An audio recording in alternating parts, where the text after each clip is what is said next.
এটা কি দেখছেন? এটা হচ্ছে একটা বড় আস্ত বড় একটা বোম।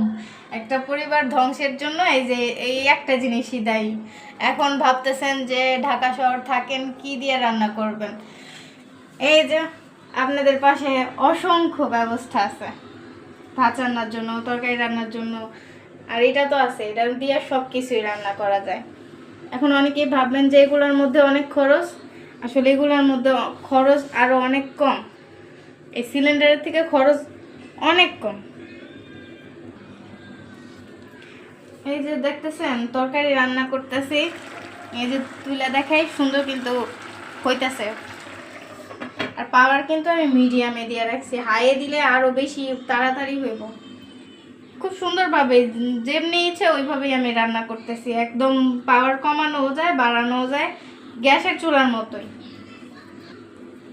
আর খরচও বেশি না, খুব কম।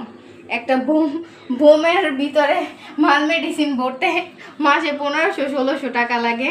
আর এটা আমার মনে হয় যে কিনতেই যতটা কষ্ট, কেনার পরে আমার মনে হয় যে 1500 টাকা দিয়ে 3-4 মাস অনায়াসে রান্না করা যাইব।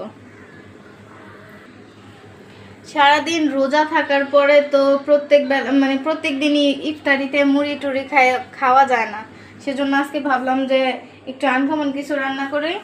এই যে এখানে খিচুড়ির জন্য সব কিছু রেডি করে মাখায় দিয়ে রাখছি।